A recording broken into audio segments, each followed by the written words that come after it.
أعوذ بالله من الشيطان الرجيم بسم الله الرحمن الرحيم فقاتل في سبيل الله لا تكلف إلا نفسك وحرر المؤمنين عسى الله أن يكف بأس الذين كفروا والله أشد بأسا وأشد تنكيلا.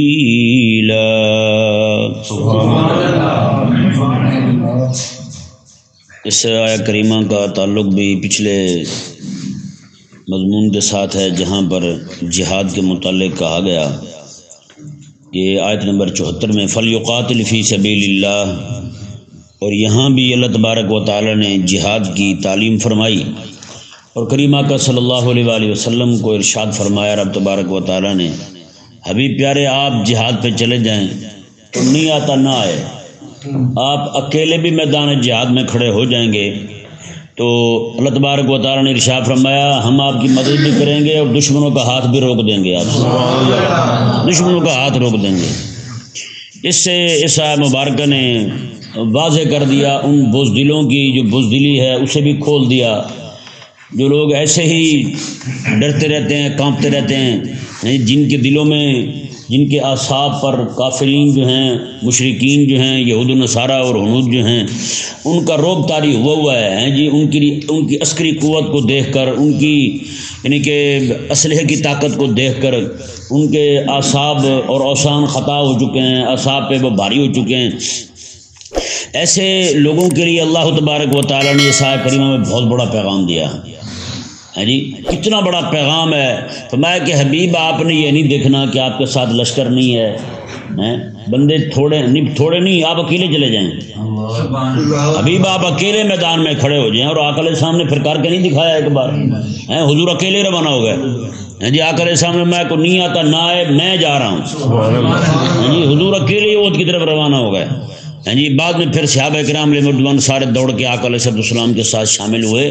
تو یہ اللہ تبارک و تعالیٰ کا جو نبی ہوتا ہے نا وہ اپنے زمانے میں سب سے بڑا شجاع ہوتا ہے، سب سے بڑا بہادر ہوتا ہے یار۔ آقا علیہ السلام کی شان تو براء البراء ہے، آپ حضور علیہ السلام کے غلام حضرت خالد بن ولید کو دیکھیں، حضرت خالد بن ولید رضی اللہ تعالیٰ عنہ کی عظمت اور شان دیکھیں۔ آپ کے پورے جسم پر کوئی بلشت ایسی نہیں تھی جہاں پہ تلوار کا کٹ نہ لگا ہو جی، نیزے کا نشان نہ ہو یا کسی اور چیز کا زخم نہ لگا ہو، آپ کے جسم پر پورا جسم آپ کا زخمی تھا، یعنی زخموں کے نشانات تھے حضرت خالد بن ولید رضی اللہ تعالیٰ عنہ کے جسم پر۔ اور آپ کی جب وفات ہونے لگی، وصال ہونے لگا آپ کا، تو گھر میں تھے، ایک روایت کے مطابق مدینہ میں تھے، ایک روایت کے مطابق ہمس یعنی شام کے شہر میں تھے جہاں پہ آپ کا مزار شریف آج بھی معروف و مشہور ہے، وہاں پہ آپ گھر ہی جناب لیٹے ہوئے ہیں، وہیں پہ آپ کی موت کا وقت آ گیا۔ آپ نے فرمایا میں نے تجھے بڑے بڑے مارکوں میں ڈھونڈا ہے، اس وقت تو نہیں ہے، آج مجھے کمزور دیکھ کے میرے پاس آ گئی ہے تو۔ اور حضرت خالد بن ولید رضی اللہ عنہ نے اس وقت فرمایا تھا میں دیکھو میرے جسم پر، اور خالد بن ولید رضی اللہ عنہ وہ بندے تھے کہ یہ صرف اپنی تلوار اٹھا کر، ان کی تلوار بھی 60 کلو کی تھی، اتنی وزنی تلوار، ہم سے تو جناب کوئی چیز نہیں اٹھائی جاتی یہاں، اتنی وزنی تلوار اٹھا کے پھر اسے جناب چلانا ایک ہی ہاتھ سے اس طرح کر کے، ایک ہاتھ میں ڈھال اٹھانا ایک ہاتھ میں تلوار اٹھانا، کیا یار وہ بندے تھے۔ اس لیے تو اور مزے کی بات دیکھیں کریمہ علیہ السلام نے ان کا نام رکھا تھا سیف اللہ، رب کی تلوار جی۔ تو کہتے ہیں یہی وجہ ہے کہ وہ شہید نہیں ہوئے، اگر وہ شہید ہو جاتے تو یہ بہت بڑی بات بن جانی تھی کہ رب کی تلوار ٹوٹ گئی ہے، میدان جہاد میں کوئی انہیں شہید کر دیتا تو پھر یہ بات بن جانی تھی، کافروں نے تالی بجا دینی تھی یا رب کی تلوار ٹوٹ گئی ہے، کیونکہ امام الانبیاء علیہ السلام نے نام انہیں رب کی تلوار دیا تھا، سیف اللہ رب کی تلوار جی۔ تو وہ حضرت خالد بن ولید رضی اللہ تعالیٰ عنہ آپ کی وصال شریف کا وقت جب آیا تو آپ نے پتہ کیا فرمایا؟ میں دنیا کے بزدلوں کو یہ پیغام دیتا ہوں، دنیا کو بزدلوں دیکھ لو، اور ڈرپوکو گھر پڑے ہوئے دیکھو ذرا مجھے دیکھو، میری طرف دیکھو، میں جب بڑے بڑے ہزاروں کے لشکر میں آپ اکیلے اندر گھس جاتے تھے، اکیلے یار اندر گھس جاتے تھے، اور حضرت خالد بن ولید رضی اللہ تعالیٰ عنہ جو ہیں پورے لشکروں کو جناب لام لیٹ کر دیتے تھے، لٹا دیتے تھے، ان کو بھگا دیتے تھے، آگے لگا دیتے تھے، اکیلا بندہ حضرت خالد بن ولید رضی اللہ تعالیٰ عنہ۔ اور آپ نے پتہ کیا فرمایا جملے آپ کے، آپ مطلب فلا نامت اعین الجبناء، آپ نے کہا کہ اللہ کرے بزدلوں کی آنکھوں میں نیند ہی نہ آئے، بزدل گھر ہی پڑے ہوئے کانپتے رہیں، وہاں بھی انہیں نیند نہ آئے جی، وہ یرکتے رہیں وہاں گھر بھی پڑے ہوئے کانپتے رہیں۔ یہ حضرت سیدنا خالد بن ولید رضی اللہ تعالیٰ عنہ کا ایسا جملہ ہے، یہ ایسے سمجھے کہ یہ جو ایمان والے ہیں ان کی پاور کو بڑھانے والا جملہ ہے اور بزدلوں کو ذلیل و رسوا کرنے والا جملہ ہے کہ آپ نے میں کہ جو بزدل ہیں اللہ کرے ان کو نیند ہی نہ آئے، اب ایسے بے نیند ہی رہیں، ان پہ خوف طاری رہے، ان کے اوسان خطا ہی رہیں، ان کے اعصاب ڈھیلے ہی رہیں جو ان کے اعصاب کمزور ہی رہیں، نہ سو سکے وہ اللہ اکبر کبیرہ۔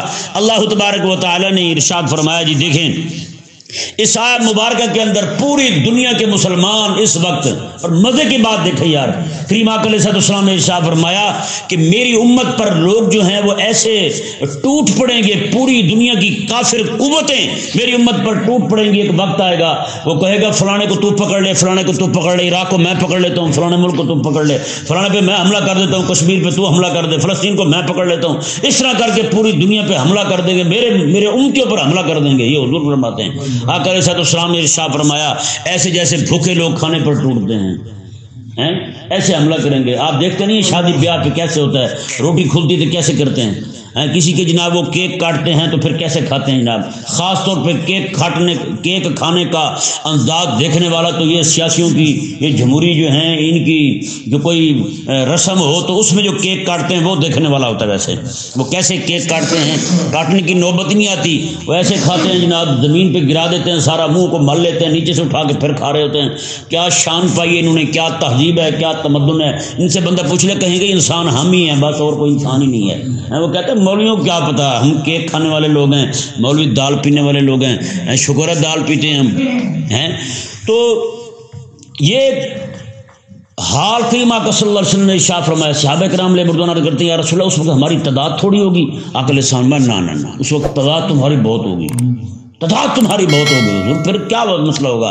آقا علیہ السلام نے ارشاد فرمایا تمہارے اندر وہن آ جائے گا۔ یا رسول اللہ مل وہن، وہن کیا ہے؟ آقا علیہ السلام نے فرمایا کہ موت کا ڈر آ جائے گا، تمہارے اندر موت کا ڈر آ جائے گا، تم موت سے ڈرو گے۔ اور مزے کی بات دیکھیں حضور پتہ کیا دعا کرتے ہیں، اللہ اکبر کبیرہ، آقا علیہ السلام نے دعا کی اللہم حبب الموت الی من یعلم انی رسولک، مولا اس بندے کے دل میں موت کی محبت ڈال دے جو یہ یقین رکھتا ہے کہ میں تیرا رسول ہوں۔ کتنی بڑی بات، کتنی بڑی دعا کی حضور نے، اللہم حبب الموت، مولا اس بندے کے دل میں موت کی محبت پیدا کر دے جو بندہ الی من یعلم انی رسولک، جو یہ یقین رکھتا ہے کہ میں تیرے رسول ہوں، یعنی مولا جو میرا ماننے والا ہے نا اس کے دل میں موت کا ڈر نہ رہے، اس کے دل میں موت کا ڈر نہ ہو، اس کے دل میں موت کی محبت ڈال دے، موت کو پسند کرے وہ جی۔ کریم آقا علیہ السلام کے صحابہ کرام علیہ رضوان جب گئے نا جی کیسر و کسرا کے دروازے کھٹکانے ہیں تو اس نے کہا کہ لگتا ہے کہ تمہیں بھوک وہاں سے یہاں لائی ہے۔ حضرت خالد بن ولید رضی اللہ عنہ نے ارشاد فرمایا ہے بیوقوفا کہ کس نے کہا ہے ہم بھوک کی وجہ سے یہاں آئے ہیں؟ میں کہ ہمیں تو کسی نے بتایا تھا کہ رومیوں کا خون بڑا مزیدار ہوتا ہے، ہم تو خون پینے کے لیے یہاں آئے ہیں۔ کیا جی یہاں کو کہیں تھوڑی مہربانی صوفی صاحب یہ جی گلا نہ کی کرو، ہاں نہ ایسی بات نہ کیا کریں، آپ قربان جائیں، حضرت خالد بن ولید سے بڑا صوفی کون ہو سکتا ہے یار؟ اور جناب رومیوں کے سامنے کھڑے ہو کے آپ نے میں یار ہمیں پتہ چلا کہ تمہارا خون بڑا مزیدار ہوتا ہے، ٹیسٹ بڑا اچھا ہے، ہم تو اس لیے مدینے سے یہاں آئے ہیں، یعنی تمہیں لاملیٹ کرنے کے لیے یہاں آئے ہیں، وہ بھوک شکر نہیں لے کے آئی۔ انہوں نے کہا کہ ہمیں آپ کو کپڑے دیں گے، اتنا چیزیں دیں گے، بولا نہ یہ لینے والے اور ہوتے ہیں، IMF کے بھکاری اور ہوتے ہیں، ہم محمد کریم کے در کے غلام ہیں، ہم رسول اللہ علیہ السلام کے غلام ہیں، ہماری تو بات ہی ہو رہا ہے۔ اللہ اکبر کبیرہ۔ تو آپ نے میں فلانا متعین الجبنا، میں بزدلوں کی آنکھوں میں نیند ہی نہ آئے، رات کو وہ سو ہی نہ سکے، ڈرتے رہیں، ادھر سے کوئی آیا تو ادھر سے کوئی آیا، میں اسی طرح یرتے رہیں، کانپتے رہیں۔ اللہ اکبر کبیرہ۔ اللہ تبارک و تعالی نے کیا ارشاد فرمایا جی حبیب کریم صلی اللہ علیہ وآلہ وسلم کو، اللہ اکبر، فقاتل فی سبیل اللہ، حبیب آپ اکیلے ہی اللہ کی راہ میں جہاد کریں. فقاتل فی، قاتل فرمایا، قاتل واحد مذکر حاضر کا صیغہ ہے امر کا. میں حبیب فقاتل فی سبیل اللہ، آپ اکیلے چلے جائیں اللہ کی راہ میں جہاد کریں. میں لا تکلف الا نفسک، بس آپ کسی اور کو کہیں ہی نہ. لا تکلف الا نفسک، آپ اکیلے ہی چلے جائیں.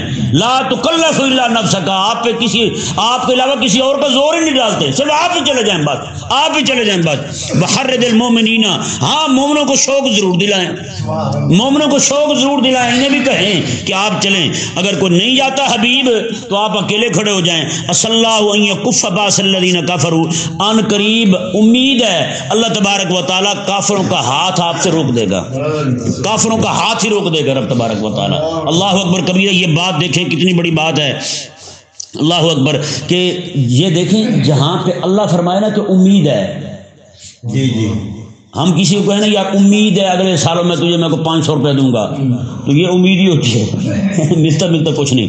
لیکن کریم آقا علیہ السلام کے غلام فرماتے ہیں حضرت عبداللہ بن عباس، جہاں رب فرمائے نا امید ہے یہ ہو جائے گا، مطلب یہ رب کی طرف سے وعدہ ہوتا ہے، یہ رب تعالیٰ کی طرف سے وعدہ ہوتا ہے. رب نے وعدہ فرمایا حبیب کیا ہے، تو اکیلے ہی کھڑا ہو جا میدان جہاد میں، تو پھر کیا ہوگا جی. اللہ اکبر کبیرہ. رب تعالیٰ نے یہ الفاظ، ایمان دے والی بات ہے کہ بندہ اپنے اوپر کیفیت طاری کر کے یہ سنے نا تو اس کی دل کی دنیا بدل جائے. رب نے کیا ارشاد فرمایا، حبیب کوئی نہیں جاتا نہ جائے، آپ اکیلے چلے جائیں. پھر آپ دیکھیں رب تبارک و تعالیٰ کافروں کا ہاتھ بھی روکے گا. اگلا جملہ دیکھیں، واللہ اشد باسا، رب تبارک و تعالیٰ خود بہت سخت ہے لڑائی کے اعتبار سے. سبحان اللہ، اللہ اکبر کبیرہ. واللہ اشد باسا، اللہ تعالیٰ بڑا ہی سخت ہے لڑائی کے معاملے میں. اللہ اکبر، کتنی بڑی بات ہے.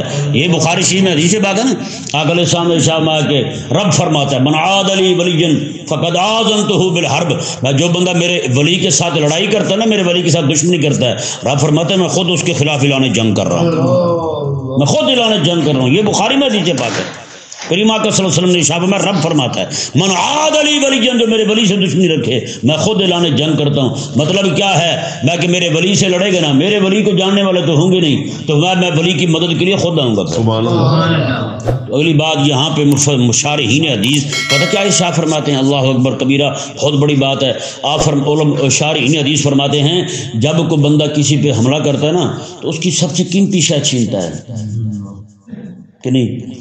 اغوا کار آتے ہیں نا، اغوا کرنے والے، تو وہ آگے کیا خیال ہے، اس بندے کے بچے کو اٹھاتے ہیں نا، یا باہر کوڑے کی پڑی ٹوکری اٹھا لیتے ہیں، بچے کو اٹھاتے ہیں نا، بچے کو اٹھاتے ہیں، دشمنیاں نکالتے ہیں پھر اس سے، ہیں جی پھر یہ ہماری مان، یہ مان، یہ مان، یہ مان، تو پھر جناب ہم تجھے چھوڑیں گے، یہ کریں گے، وہ کریں گے، نہیں تو مار دیں گے تیرے بیٹے کو. تو شارحین فرماتے ہیں کہ جب بندہ کسی پہ حملہ کرتا ہے تو اس کی سب سے قیمتی شے پہ حملہ کرتا ہے جی. جیسے کوئی بندہ کسی پہ لڑ رہا ہو تو اس کی سب سے قیمتی شے کیا ہوگی، گردن ہوگی، اس کی کوشش ہوگی سیدھی گردن پہ لگے اور جائے فارغ ہو، ہے یا نہیں. تو اس طرح کر کے فرمایا کہ شارحین فرماتے ہیں کہ جب بندہ کسی پہ حملہ کرتا ہے تو اس کی سب سے قیمتی شے پہ حملہ کرتا ہے. ماتے جب کوئی بندہ رب تعالیٰ کے ولی کا دشمن بن جائے تو سامنے جنگ کے لیے رب تبارک و تعالیٰ خود اعلان فرماتا ہے میں خود لڑتا ہوں اس کے خلاف. رب فرماتے ہیں اعلان جنگ کرتا ہوں. ماتے جب رب تبارک و تعالیٰ بھی کسی پہ حملہ کرتا ہے تو فرماتے رب تبارک و تعالیٰ کا حملہ مطلب یہ ہے، اس کا حملے کا اعلان جنگ کا مطلب یہ ہے کہ اس بندے کی سب سے قیمتی شے ایمان ہے، رب تعالیٰ اس سے ایمان لے لیتا ہے. ماتے آ لڑ، پھر آ لڑ، کتنا لڑے گا میرے ولیوں کے خلاف، کتنا کھڑا ہوگا میرے ولیوں کے خلاف. اب بتائیں نا یار، جو بندہ ایک رب تبارک و تعالیٰ کے نیک بندے کے خلاف بول پڑے، رب تعالیٰ اس سے ایمان لے لے، جو رب کے دین کے خلاف ہی کھڑا ہو جائے، جس کی رات دن کی جد و جہد دین کے خلاف ہو، رب تبارک و تعالیٰ کے دین کے راہ روکنے کی اس کی کوشش ہو بس، اور کوئی نہ ہو. تو یہ اللہ تبارک و تعالیٰ نے، ایک بزرگ تھے، فقیر تھے، مست تھے، وہ گلی میں جا رہے ہیں تو ایک جگہ پہ ایک بندے نے بلایا، سخت سردی ہے، اس نے کہا یار بابا فقیر کو لگتا ہے، اس نے بٹھا کے اسے گرم دودھ پلا دیا، دودھ پی لیا اس نے تو روانہ ہوا.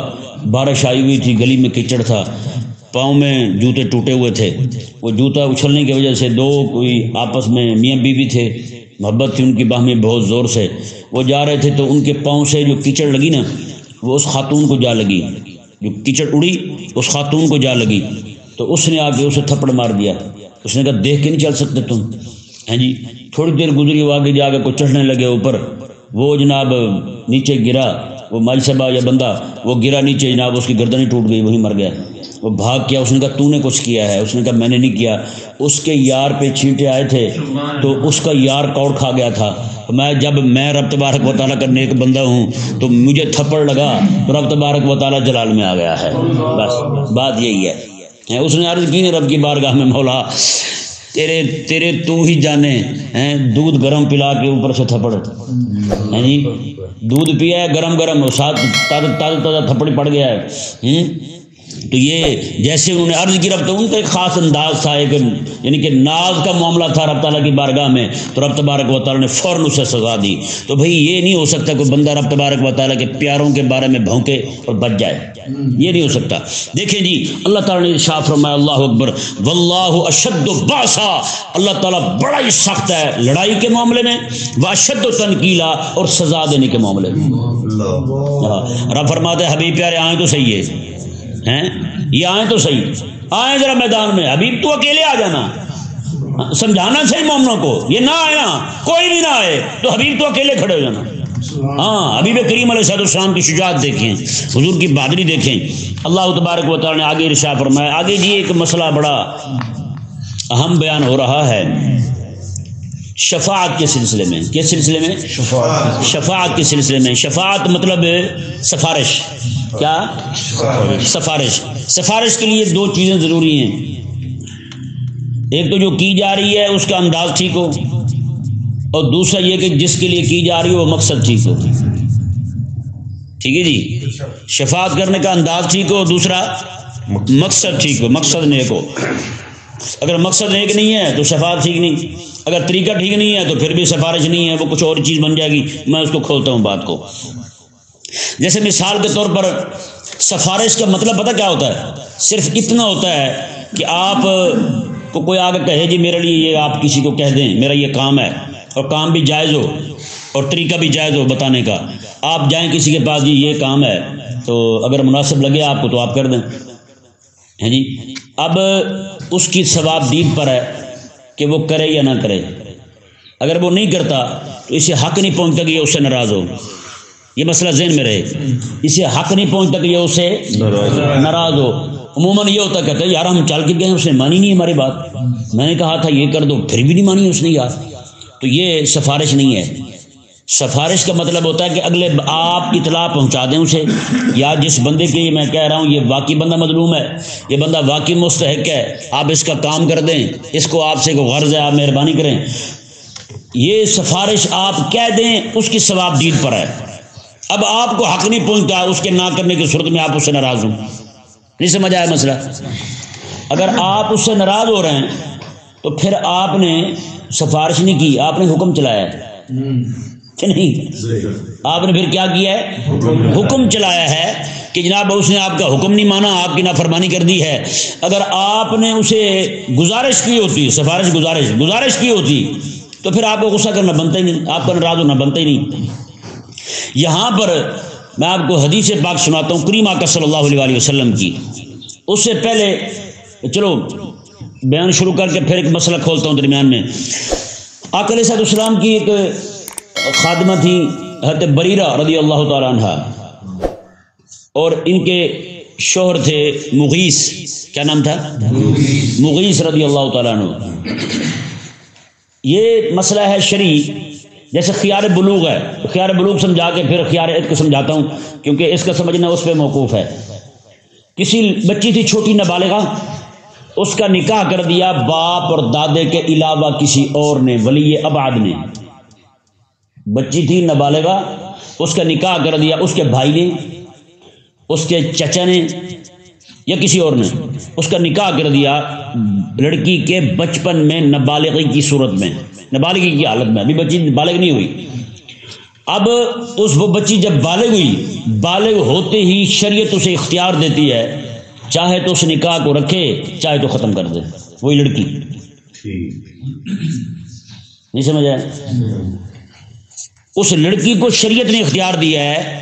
اس لڑکی، وہ لڑکی جو نابالغہ تھی، اس کا نکاح کیا تھا اس کے چچا نے، اس کے بھائی نے یا کسی اور ولی ابعد نے باپ اور دادا کے علاوہ کسی اور نے نکاح کیا، جیسی لڑکی بالغہ ہوئی شریعت نے اختیار دیا اسے چاہے تو اس نکاح کو باقی رکھے، اسے پسند ہے تو رہے اس کے ساتھ زندگی ساری، نہیں رہنا چاہتی تو اسے خیار دیا ہے، اختیار دیا ہے شریعت نے، اس نکاح کو ختم کر دے، اس کے کہنے سے نکاح ختم ہو جائے گا، عدالت میں جا کے کہہ دے بھی میں اس سے نہیں رہنا چاہتی اس کے پاس، وہ کہہ دے گا ٹھیک ہے جا بھائی تم وہ علیحدہ، ٹھیک ہے جی۔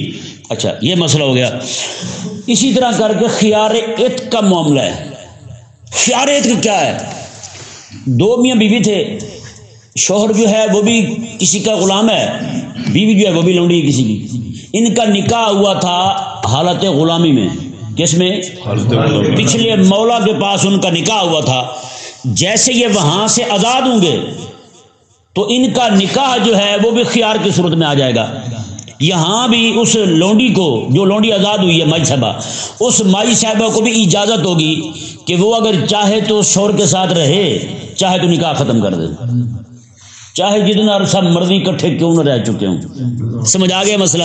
وہ خیار بلوغ تھا، یہ خیار عتق ہے۔ یہ لفظ بھی یاد رکھا کریں یار، خیار عتق، ٹھیک ہے جی۔ عتق عتیق نہیں توڑا وہ یا کر دو تو عتق ہے، ٹھیک ہے نا جی۔ اچھا یہ ہوں انہوں نے زندگی ساری کوئی نہیں بھولنا، یہ لفظ خاص طور پہ اپنے عتیق والا مسئلہ یاد کرو بھائی، ہیں جی۔ اچھا خیار عتق جو ہے، اب کریم آقا علیہ السلام کی وہ خادمہ حضرت بریرہ رضی اللہ تعالیٰ عنہ حضور کی امتی ہیں، صحابی ہیں، مائی صاحبہ، تو ان کو آقا علیہ السلام نے ارشاد فرمایا کہ تجھے اختیار ہے، خیار ہے تجھے، تو چاہے تو مغیث کے ساتھ رہ، چاہے تو نہ رہ۔ مائی صاحبہ کو شروع پہلے سے کوئی اندر سے تنگ تھی، انہوں نے کہہ دیا، انہوں نے کہا جی میری چھٹی دے دیتا ہوں، ہیں جی میں نہیں رہنا چاہتی اس کے ساتھ۔ وہ ابو حضرت مغیث جو تھے انہیں ان کے ساتھ محبت تھی، اب وہ بیچارے مدینے کی گلیوں میں روتے پھرتے تھے، کبھی ادھر جائیں روتے ہوئے تو کبھی ادھر جائیں۔ کریمہ کا صلی اللہ علیہ وسلم خود چل کے حضرت بریرہ کے پاس آئے۔ اب یہ دیکھیں، یہ میں اسی مسئلے کو کھول رہا ہوں جو میں نے مسئلہ بیان کیا، سفارش میں اور حکم میں فرق ہوتا ہے۔ آقا علیہ السلام خود چل کے، یہ بخاری میں حدیث پاک ہے، آقا علیہ السلام خود چل کے حضرت بریرہ کے پاس آئے۔ یہ بریرہ بھی وہ مائی صاحبہ ہے جو لونڈی تھی کسی کی، وہاں سے اب آزاد ہوئی ہیں۔ کریم آقا علیہ السلام ارشاد میں آپ دیکھیں یار، ہیں اسلامی معاشرے میں رہنے، جہاں اسلام کی حکومت ہو وہاں کی رہنے والی لونڈیاں جو ان کا علمی معیار کیا ہوتا ہے، یہاں تو آزاد عورتیں جو ہماری وہ بیچاری ان کو کوئی پتہ نہیں ہے۔ تو کریم آقا صلی اللہ علیہ وسلم نے ارشاد فرمایا بریرہ دیکھو وہ بیچارہ مغیث جو ہے نا وہ تیری محبت میں مدینے کی گلیوں میں مارا مارا پھرتا ہے، تو ذرا شفقت کر، اس کی طرف رجوع کر لے، ہیں جی۔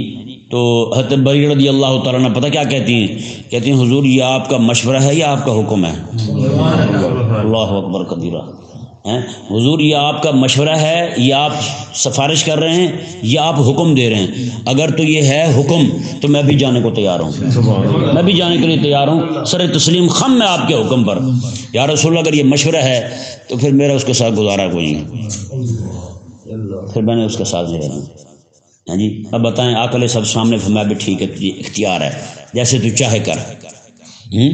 اتنا کہہ کہ حضور واپس تشریف لے آئے، امام الانبیاء چل کے گئے ہوں، اور یہاں مجھ جیسے منہ بنا جاتے ہیں، میں کیا اسی تو منی نہیں گل چھڑی یار، میں کیا ہوں؟ امام الانبیاء علیہ السلام کو حضور کو کہہ رہی ہیں حضور یہ آپ کا حکم ہے یا آپ سفارش کر رہے ہیں یا آپ مجھے مشورہ دے رہے ہیں؟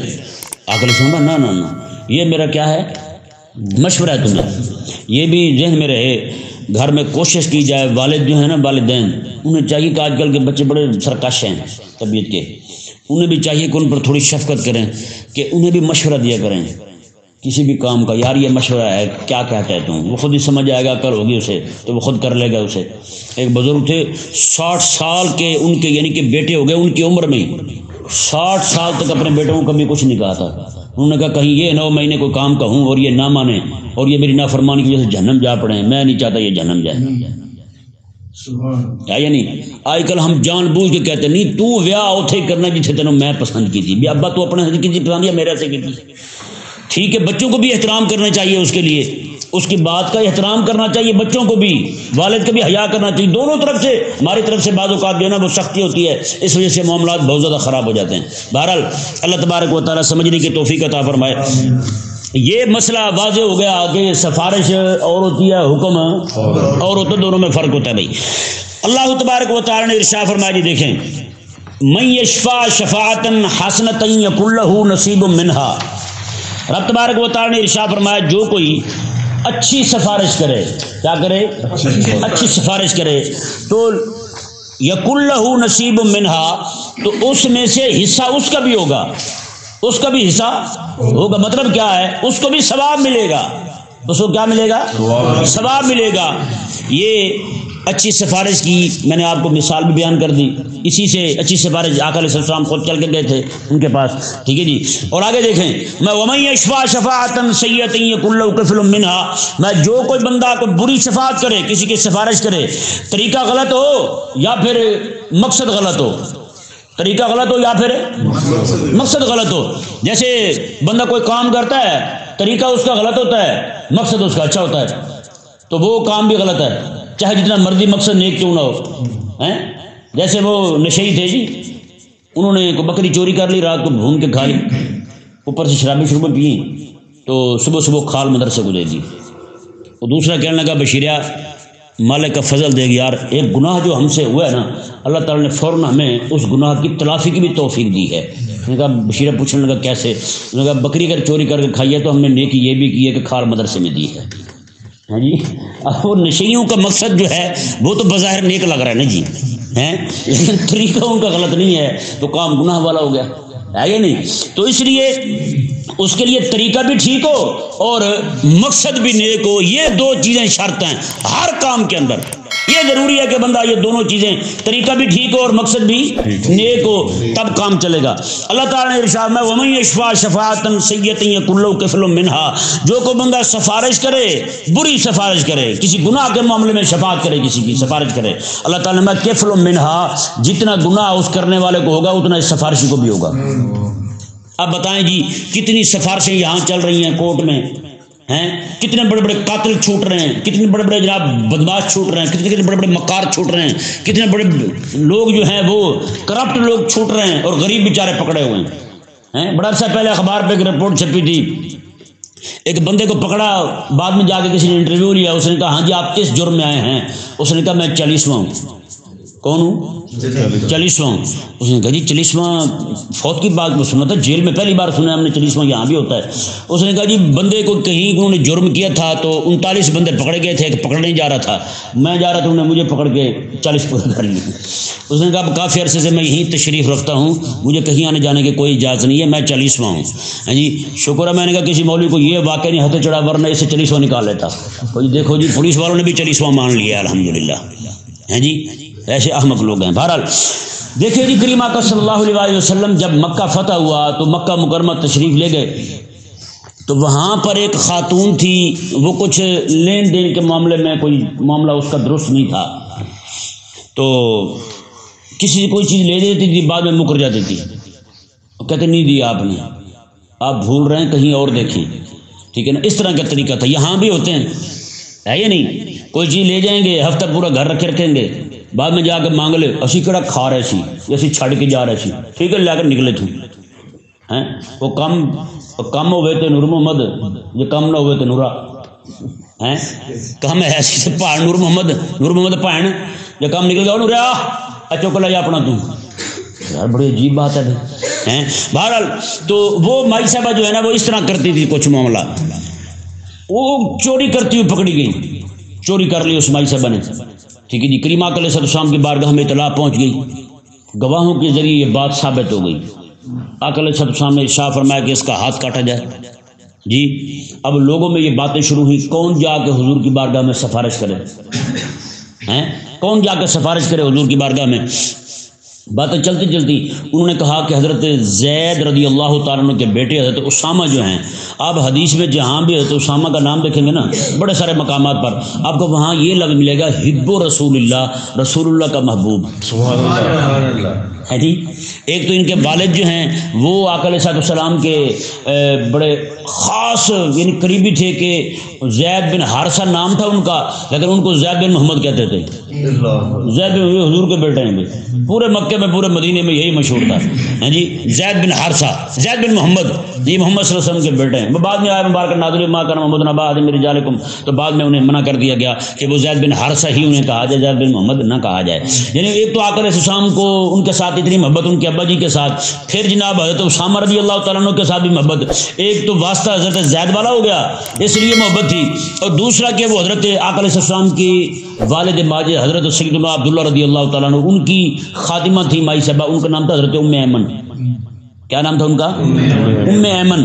ان کا نکاح آقا علیہ السلام نے حضرت زید کے ساتھ کر دیا تھا، اپنے والد کی خادمہ کے ساتھ، لونڈی کے ساتھ نکاح آقا علیہ السلام نے حضرت زید کے ساتھ کر دیا تھا. اور دوسری ایک تو یہ کہ حضرت زید کے بیٹے ہیں حضرت اسامہ، اور دوسرا یہ کہ ام ایمن کے بھی بیٹے ہیں. وہ آقا علیہ السلام کی پرورش کرنے والی مائی صاحبہ، حضور کی خدمت کرنے والی مائی صاحبہ حضرت ام ایمن رضی اللہ تعالیٰ عنہ ہیں. یہ وہی مائی صاحبہ نا جنہوں نے آقا علیہ السلام نے رات کو بول مبارکہ فرمایا تو رات کو ان کو پیاس لگی، اٹھ کے پی گئی. آقا علیہ السلام نے رات کو وہ یہی پڑا تھا، انہوں نے کہا جی وہ تو میں نے پی لیا ہے. آقا علیہ السلام نے بہت بڑی بات فرمائی ہے. وہ علماء فرماتے ہیں کہ ان کی اولاد میں بھی خوشبو آتی رہی. سبحان اللہ. ان کی اولاد میں بھی خوشبو آتی رہی. پھر وہ مائی صاحبہ جو ہے نا، صحابہ نے پوچھا کہ تجھے پتہ نہیں چلا تھا وہ کیا ہے؟ انہوں نے کہا قسم خدا کی اس کی خوشبو اور اس کی مٹھاس کا جواب بھی کوئی نہیں تھا. یہ اس مائی صاحبہ نے کہا ہے، یہ الفاظ موجود ہیں حدیث پاک کی کتابوں میں. سمجھایا نا مسئلہ؟ اچھا، تو وہ یعنی دو واسطوں سے آقا علیہ السلام کے محبوب تھے. اور یہی وجہ ہے کہ آقا علیہ السلام جب مکہ تشریف لے گئے ہیں آقا علیہ السلام، آقا علیہ السلام کی اونٹنی پر حج کے موسم میں بھی، حج کے دنوں میں بھی آقا علیہ السلام جب تشریف لے گئے حج کرنے کے لیے تو آقا علیہ السلام کی اونٹنی پر حضرت اسامہ رضی اللہ تعالیٰ عنہ تھے. ہاں جی، حضرت اسامہ رضی اللہ تعالیٰ عنہ تھے. اور یہ حضرت اسامہ رضی اللہ تعالیٰ عنہ، اللہ اکبر، جب آقا علیہ السلام پورا لشکر لے کے 1,24,000 صحابہ کا لشکر لے کے حضور روانہ ہو رہے ہیں، ایک جگہ آ کر انہوں نے کہا حضور میں نے پیشاب کرنا ہے. آقا علیہ السلام جا کرا، سارا لشکر رک گیا، سارا لشکر رک گیا، پیچھے سارے رک گئے. تو بعد میں لوگ یمنی کچھ لوگ تھے، انہوں نے کہا پتہ نہیں کیوں روک لیا انہوں نے. ہاں جی، تھوڑی دیر میں وہ جب آئے نا، انہوں نے کہا اچھا ادھر بھائی تو روکے سیدھے سو، گل سیدھے سو، ادھر بھائی تو روک دیتے پورا لشکر. انہوں نے جنہوں نے یہ اعتراض کیا نا، ان سب سے اللہ تعالیٰ نے ایمان ہی لے لیا. ہاں جی، جہاں پہ آقا علیہ السلام کی مرضی پر اعتراض کرنے والے یہاں سے مرتد ہوتے دکھائی دیتے ہیں، وہاں پہ ہے تو اسامہ رضی اللہ تعالیٰ سے ناراضگی کا اظہار کرنے والا بھی تو مومن نہیں بچ رہتا ہے. انہوں نے لوگوں نے تیار کیا تو اسامہ کو کہ آپ جا کے حضور کو کہیں، آپ کی بات حضور نہیں موڑیں گے. اللہ اکبر. وہ آئے آقا علیہ السلام کے پاس آ کے کہنے لگے حضور آپ اس خاتون کو معاف کر دیں. اللہ اکبر. آقا علیہ السلام سخت جلال میں آ گئے. آقا علیہ السلام نے ارشاد فرمایا تم نے یہ سوچ کیسے لیا کہ تم یہ سفارش کرو؟ سفارش بھی رب کی حد کے معاملے میں. آقا علیہ السلام تم سے پہلے والی قومیں اس لیے تباہ و برباد ہوئی ہیں، کوئی غریب بندہ پکڑا جاتا تھا اسے سخت سزا دیتے تھے، اور کوئی امیر پکڑا جاتا اسے چھوڑ دیتے تھے، امیر کو چھوڑ دیتے تھے. وہ قانون سے باورا ہوتا تھا.